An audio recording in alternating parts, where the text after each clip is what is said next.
In a valley of Sumatra, there lived a farmer named TOBA.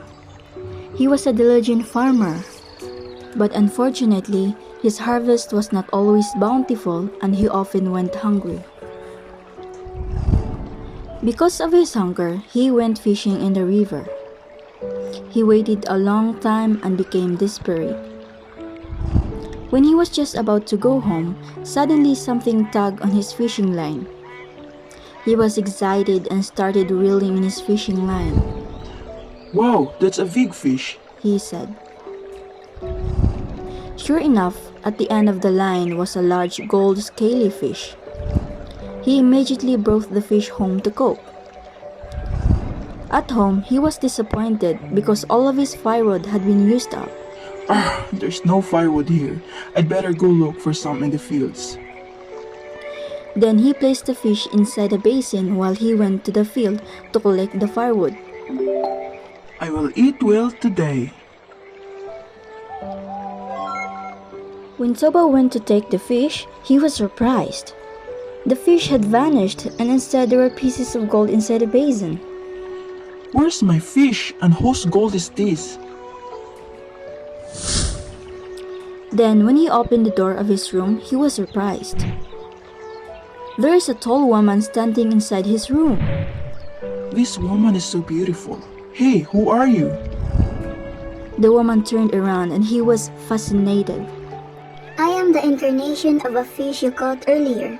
The gold coins were my scales. I am cursed by the gods to be a fish, but thanks to you, the curse has gone now. TOBA fell in love with the woman and he wanted to be her husband. If we get married later, never bring up my origins as a fish. I'm not the only one who'll suffer the consequences if you break this agreement. TOBA agreed because it was just an easy condition for him.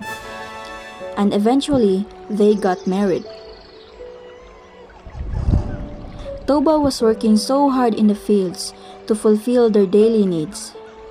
Not long after, a baby boy was born and named as Samusur. Samusur grew into a naughty and lazy child. All he did was to play around. TOBA tried to be patient with Samusur's behavior. Whenever TOBA worked in the field, Samusur didn't want to deliver the food his wife cooked for him. In the end, it was his wife who delivered the food to him. My wife, you can't spoil Samusur forever. If he continues to be spoiled, it will be harder to control him. Be patient, my husband. One day, Samusur will change. I've been patient enough with him, my wife, but my patience also has a limit. One day, TOBA's wife persuaded Samusur to take food to the fields for TOBA. At first, Samusur refused, but she continued to convince him because she was sick. All right, Mom. I will deliver the food to Father. Finally, Samusur agreed.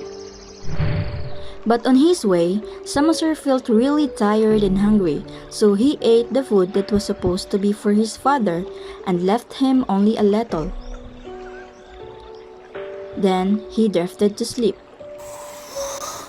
In the fields, TOBA couldn't wait any longer. He was really starving. Moreover, he did not have time to have breakfast because a lot of work needed to be done that day. In the distance, Samusur came running. Where have you been, Samusur? Daddy has been waiting for a long time. Samusur did not answer and immediately gave him the food, and he was surprised to find only the leftovers. Hey, Samusur, have you eaten Daddy's food? Your behavior is out of line. You little fish, come here. He was angry at Samusur without realizing he had spoken of the restrictions his wife had previously warned him of. Then he hit Samusur until he cried loudly. Samusur then ran to the house. At home, Samusur told everything to his mother. Mother, Father said I am the child of a fish. Is it true, Mom? TOBA's wife felt sad because TOBA had brought up her origins. Then she told Samoser to run up the hill. Samoser, quick! Let's run up to the hill, son, before the flood comes. Immediately, the sky was dark and lightning struck, and a flood appeared from the river. Toba, who was working in the fields, was saddened to see the flood coming towards him. He didn't have time to escape, so he drifted and sank into the flood. Soon, the surge flooded the entire valley and left only the top of the hill in the meadow where Samoser was hidden. The flood had created the lake and Samoser became an island. That's why the lake is named Lake Toba and the island in the middle is called Samoser. On the other hand, Toba's wife became a fish again.